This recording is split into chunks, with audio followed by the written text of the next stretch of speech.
Bir mərkəzdə düz 23 xidmət. Asan Xidmət Mərkəzi vətəndaşların sənədləşmə işlərini asanlaşdıracaq. 9 dövlət idarəsi üzrə 23 xidmət yalnız bir mərkəzdə fəaliyyət göstərəcək.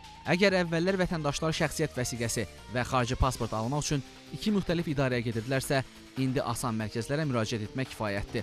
Burada hər iki sənədi almaq mümkündür. Açılışını həyata keçirdiyimiz Asan Xidmət Mərkəzi gələn ildən 2013-cü ilin yanvar ayından fəaliyyətə başlayacaq. Doğum, ölüm, nigah və övladlığa götürənin qeydə alınması, adın, soyadın dəyişdirilməsi, notariat fəaliyyəti, eləcə də sürücülük vəsiqələrinin dəyişdirilməsi, əmək pensiyalarının təyin edilməsi, yaşayış evləri üzərində mülkiyyət hüquqlarının qeydiyyata alınması və başqa xidmətlər burada cəmləşib. Bütün xidmətlər ayrı-ayrı mərtəbələr üzrə paylaşdırılır. Məsələn, biz bu dəqiqə ikinci mərtəbədəyik. Burada notariat, eləcə də daşınmaz əmlakla bağlı əməliyyatların qeydiyyatı, daha sonra gömrük bəyannamələrin qəbulu ilə bağlı xidmətlər həyata keçirilir. Belə deyək ki, bütün bu xidmətlər kameralar vasitəsilə lentə alınır. Bu da gələcəkdə hansısa müdaxilələrin qarşısını almağa imkan verəcək.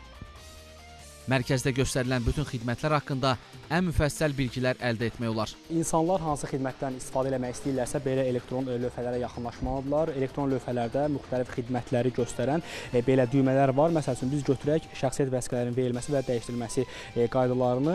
Düyməyə basandan sonra şəxsiyyət vəsiqəsini dəyişdirmək üçün nələr lazım, nələr etmək lazımdırsa, həmin müddəalar çıxır və siz bunları oxuyandan sonra xidmət haqqında tam məlumatlı olursunuz. Və əsas məsələlərdən biri də budur ki, yəni insanlar bilmək istəyirlər ki, hansı xidmətin dövlət rüsumunə qədərdir. Müəyyən bir xidməti burada seçdikdən sonra burada belə elektron tablolar var ki, həmin elektron tablolarda qanunla müəyyən olunmuş rüsumları öyrənmək mümkündür. Bundan sonra kimlərsə vətəndaşlardan qanunla nəzərdə tutulmuş ödənişdən əlavə pul ala bilməyəcək.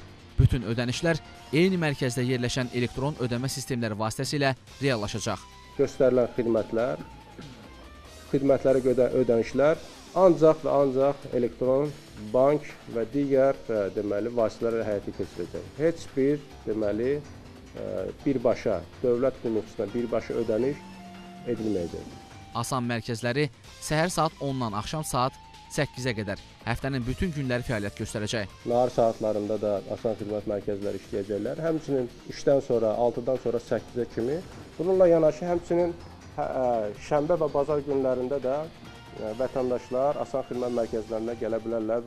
Asan mərkəzlərinin açılması eyni xidmətləri göstərən idarənin fəaliyyətini məhdudlaşdırmayacaq. Kimsə düşünməsin ki, Asan Xidmət Mərkəzinə müraciət eləmək məcburidir. Bu heç də belə deyil. Əgər kimsə belə xidmət mərkəzinə gəlmək istəmirsə, yenə də əvvəlki qaydada öz rayonlarına elə bu idarələrə müraciət eləyə bilər. İlk mərkəz pilot layihə olduğuna görə əvvəlcə paytaxtın Nəsimi və Nərimanov rayonlarında açılıb. 2013-cü ilin ortalarına qədər Bakının bütün rayonları, eləcə də Sumqayıt və Gəncə şəhərlərində də belə mərkəzlər istifadəyə veriləcək.